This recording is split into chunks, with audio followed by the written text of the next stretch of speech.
हीन षष्ठी दिव्य स्वाहा। भगवती छठी मैया की कृपा हम सभी को प्राप्त हो। हे षष्ठी मैया, जो भी भक्ति पूर्वक आपकी यह कथा को सुने, उनके ऊपर अपनी कृपा वैसे ही बरसाना जैसे आपने बूढ़ी माँ के ऊपर बरसाई। आइए मित्रों, एक बार प्रेम से माँ छठी के चरणों को प्रणाम करते हुए एवं उनके परम पावन स्वरूप का ध्यान करते हुए माँ षष्ठी देवी की यह परम पावन कथा आज की इस वीडियो में आप 2 कथाओं का श्रवण करेंगे। तो आइए प्रेम से माँ षष्ठी की इन कथाओं पर श्रवण करते हैं। बहुत समय पहले की बात है। एक परिवार में एक बूढ़ी माँ और उसका एक बेटा रहता था। कुछ दिनों बाद बेटे की शादी हो गई और उसकी बहू आ गई।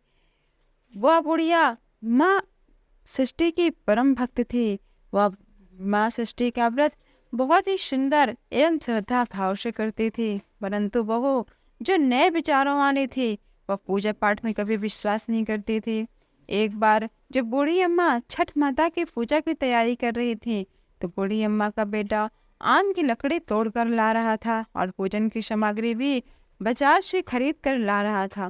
तभी बुढ़िया की बहू बुढ़िया अम्मा पर हंसने लगी और कहने लगी कि हे अम्मा, दुनिया कहाँ से कहाँ पहुँच गई। लोग आसमान छू रहे हैं और आज भी आप इतनी अंधविश्वासी हो। पढ़ी लिखी बहू की बातों को सुनकर बुढ़िया माता पर कोई प्रभाव न पड़ा। बुढ़िया अम्मा तो अपने ही धुन पर मस्त थे। आज भी उन्हें सिर्फ माँ छठी देवी की पूजन की तैयारी करने की लगे हुए थे और वो अपनी तैयारी पर ही व्यस्त थे। परंतु बहू ने फिर कहा कि अरे माँ, ये सब बेकार है। इस उम्र में आप 3 दिन भूखी रहोगी तो बीमार पड़ जाओगी और अपनी सेहत भी खराब कर लोगे। भूख प्यास से न जाने आप क्यों खुद को सता रही हो और इतना क्या आप भगवान को प्रसन्न कर रही हो। परंतु बूढ़ी माँ अपनी बहू के इस भोलेपन पर मुस्कुराने लगी और कहने लगी, अरे बहू, शादी के बाद मेरे बहुत दिनों तक संतान नहीं हुई थी, तो मैंने यही व्रत को किया था। तब छठी मैया ने मेरी पुकार सुन ली। और तुझे पता है क्या कि तेरा पति भी छठी मैया का ही प्रसाद है। यह अंधविश्वास नहीं है बहू, छठी माता का कण कण में निवास है। और मेरी बात को मानो, तुम भी मेरे साथ छठी मैया के व्रत को कर लो, तो छठी मैया तुम्हारी भी गोद अवश्य ही भर देंगी। मगर वह नए युगों की सोच वाली बहू, पढ़ी लिखी मॉडर्न जमाने की, वह किसी के कहाँ सुनने वाली थी। वो तो मुँह को टेढ़ा करके अपने सास से बोली कि अरे माँ, मुझे कौन सा दुख है, और हाँ, मैं इस पूजा पाठ को नहीं मानती और ना ही मैं करने वाली हूँ। मुझे तो सुंदर पति मिला है, जीवन में सुख मिला है, आलीशान घर मिला है, दिन रात मस्त रहती हूँ। पूरे गांव में है क्या मेरे जैसा कोई धनवान। और हाँ ससुमा, कर्म प्रधान है। जो मनुष्य जैसा कर्म करता है उसे वैसा ही फल मिलता है। इस दुनिया में सिर्फ कर्म ही एक है, बाकी सब बेकार की बातें हैं।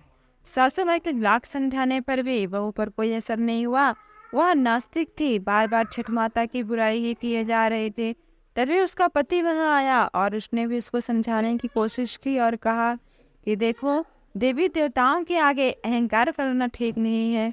तुम भी माँ के साथ पूजन करो और न व्रत रखो तो कम से कम माता के साथ पूजा में सहयोग तो कर लो। परंतु वह अपने ही घमंड में लीन थी। उसने अपने पति की बात को भी नहीं माना और सीधे सीधे बोल दी कि मुझे नहीं पढ़ना इस अंधविश्वास में। पति भी थक गया उसको समझाते समझाते और बोला, ठीक है, जो तुम्हारा मन हो वही करो। अब तो छठी माता का अब मैं घाट सजाने जा रहा हूँ और जो तुम्हारा मन हो वो करो। इसके बाद वह अब छठी मैया के लिए घाट सजाने चला गया। हाथ में डिब्बा लेकर पानी का वह जाता है घर छठी माता का घाट सजाने के लिए। इधर उसकी माँ भी पूजन की तैयारी कर लेती है। आम की और जब वह घाट सजा कर आता है तो आम की लकड़ी को जलाकर अपनी माँ के साथ ठेकुआ भी सिकवा लेता है। पूरे भक्ति भाव से दोनों माँ और बेटे छठ का पर्व बड़ी ही प्रसन्नता से मनाते हैं। बूढ़ी अम्मा के बेटे ने घर और द्वार को गाय के गोबर से लीपा।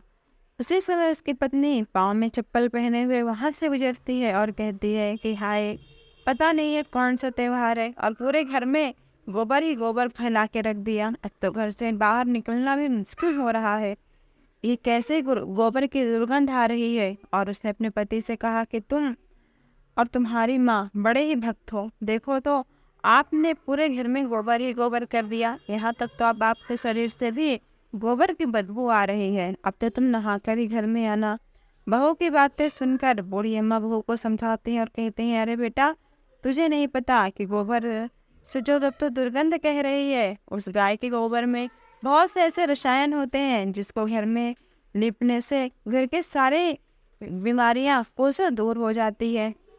इतना सुनकर तो वो और बिगड़ गई। खिजलाकर बूढ़ी अम्मा से बोली, अरे आप पहले तो आपने लकड़ी का ठेकुआ बनाया, वो भी लकड़ी जलाकर, और पूरे घर में पहले आपने राख राख किया, उसके बाद आपने गोबर से लीप कर पूरे घर में गोबर गोबर कर दिया।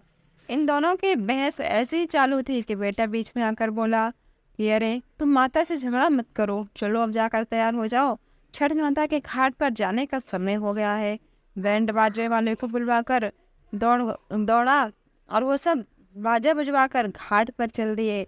पीछे पूछे बूढ़ी माता भी गीत गाते चल रही थी, पर बहू को तो इन सब में कोई रुचि नहीं रहती, अतः वो सज धज कर मटक मटक कर अपना अलग ही चल रही थी। बुढ़िया अम्मा और उसके बेटे ने बहू को बहुत समझाया, तो बहू अपने पति और सासू माँ के साथ घाट पर तो चली जाती है, परंतु वो जैसे ही घाट पर पहुँचती है तो वो पूजा के बजाय मेला घूमने में लग जाती है। कुछ देर बाद इसका पति बहू को वहां ना पाकर उसे ढूंढने में लग जाता है, तो वह कहीं हलवाई की दुकान पर स्वादिष्ट पकवान का आनंद उठाते नजर आती है। आकर कहता है कि अरे तुम यहाँ पर क्या कर रही हो, चलो माँ के साथ बैठो, यहाँ तक आई हो तो माँ के जैसा पूजन कर रही है, कम से कम तुम माँ को पूजा करते समय देखो, ताकि तुम्हारे मन में भी माँ छठी के प्रति श्रद्धा हो। ऐसे पर पत्नी ने झुंझलाकर कहा, देखो मैं पूजा पाठ में नहीं बैठने वाली, ना ही मैं घाट पर आने वाली हूँ, मैं यहाँ तक आ गई वही बहुत है। अब मैं यहाँ पर मेला घूमूंगी और जम के खाऊंगी पीऊंगी, और तुम अपना पूजा पाठ देखो, मेरा पूजा पाठ से कोई लेना देना नहीं है। इनकी बहस आपस में इसी तरह सब लोग देख रहे थे। ऐसे बेटा शर्मिंदा होकर वहां से चला गया और छठ घाट की ओर जाने लगा। एक खड़ा करने को वहीं बेड़ा घाट की ओर ले जाता है। जैसे ही वह नहाने को वहां पर डुबकी लगाता है तो वह डूब जाता है। डूबते डूबते वह जोर जोर से चीखने लगता है कि बचाओ बचाओ, लेकिन किसी को भी ये आवाज कहाँ से आ रही है पता ही नहीं चलता। कोई हो तो जाए ढूंढ के लाए, सब यही चिल्लाने लगते हैं। अब जैसे ही बूढ़ी अम्मा को पता चलता है कि उसका बेटा नदी में डूब गया है, वह छाती पीट पीट कर रोने लगी और छठी माता से सवाल किया कि अरे माँ, मैं माँ हूँ और तू भी माँ है, और तू कैसी माँ है जिसने एक माँ से उसका बेटा छीन लिया है। जब से मेरा विवाह हुआ है मैं पिछले 30 साल से आपका पूजन करते आ रही हूँ। माँ बोल, मेरी भक्ति में कौन सी कमी आ गई थी जो तूने मेरी गोद को सोना कर दिया, मुझसे मेरा लाल आज के दिन छीन लिया। हे माँ बता, मुझसे कौन सी भूल हो गई थी। अरे माँ, यदि आपने आज मेरा लाल नहीं दिया तो मैं आज ही आपके इस घाट पर अपने भी प्राण त्याग दूंगी। यदि आपको चाहिए कि आप मेरे प्राण रखो तो आपको मेरे बेटे को वापस करना पड़ेगा, या तो आप मेरे बेटे को लौटा दो या तो मेरे प्राण भी ले लो। उधर मेले में सबको आगाह किया जा रहा था कि छठ घाट पर आए हुए सभी व्यक्तियों को सूचित किया जा रहा है कि घाट के गहरे भाग में न जाएं। अभी अभी सूचना मिली है कि एक व्यक्ति गहरे पानी में डूब गया है। पानी में आगे जाने पर खतरा होने की आशंका है, इसलिए कोई भी नदी के गहरे भाग में न जाए। ये सब बातें सुनकर बहू दौड़े दौड़े अपने सास के पास आती है। वहां जाकर देखती है कि उसकी सासू माँ दहाड़े मार मार कर रो रही है और उसका पति इस दुनिया में नहीं रहा, तो उसे सदमा लग जाता है। अब तो वह जोर जोर से चीखने लगी और रोने लगी, पागलों की तरह लोगों के ईख को उठा उठा कर फेंकने लगती है। चीख चीख कर बूढ़ी माँ से पूछती है कि मैंने तो पहले ही कहा था कि माँ छठ वठ के पूजा में मत पड़ो, ये सब ढंग है, अंधविश्वास है। तुम्हारे ना ध्यान देने के कारण आज मेरा पति मुझसे दूर चला गया है। अपनी माता को भला भला बोलते हुए वह छठ माता को पूछने लगती है। इस घटना को देखकर वहां पर खड़े सभी लोगों की सांसें रुक जाती हैं। अब तो सब लोग आपस में मन ही मन यह विचार करते हैं कि इस बेचारे के साथ बहुत ही बुरा हुआ, और मन ही मन सभी लोग छठ माता से विनती करते हैं कि हे माँ, इस बुढ़िया के पुकार सुन लो। ये छठ माता, इस बुढ़िया के बेटे को जीवन दान दे दो। छठ माता तो है ही दयालु, वो अपने भक्तों को कभी निराश नहीं करते, कभी उन्हें बेसहारा और उदास नहीं छोड़ते। इधर पुत्र वियोग में बूढ़ी माँ अपनी जान देने को पानी में जाती है। बूढ़ी माँ जैसे पानी के अंदर जाती है, वैसे ही नदी के अंदर से एक जोर की लहर उठती है और वो लहर किनारे की ओर जोर से आती है। उसी लहर में से उस बूढ़ी माँ का बेटा भी बाहर निकल आता है। इस दृश्य को देखकर वहां खड़े सभी लोगों की आंखें खुली की खुली रह जाती हैं। सबकी आंखों में खुशी के आंसू आ जाते हैं। बाद में बूढ़ी माँ खुशी से जोर जोर से रोती हैं और बहू भी खुशी के आंसुओं को रोक नहीं पाती। ये सारा दृश्य चल ही रहा था कि तभी बादलों से बिजली की कड़कने की आवाज आती है।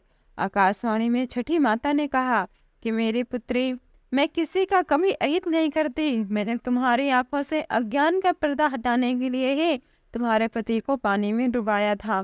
पुत्री, मैं सदैव अपने भक्तों की इसी प्रकार रक्षा करती हूँ जैसे मैंने आज किया है। जो भी मनुष्य इस घोर कलयुग में सच्चे मन से मेरी पूजा करता है, मैं उसकी सभी मनोकामनाओं को अवश्य ही पूरा करती हूँ।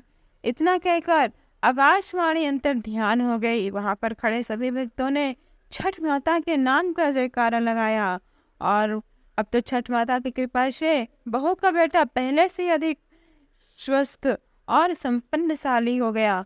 छठी माता ने कृपा करके बहू के सुहाग को और बुढ़िया के बेटे को वापस लौटाया था। अब तो बहू ने भी सच्चे मन से छठी माता का पूजन किया। छठी माता ने बहू की भी गोद भरी और उनके घर में पहले से भी अधिक सुख शांति के साथ साथ धन लक्ष्मी का प्रादुर्भाव हो गया।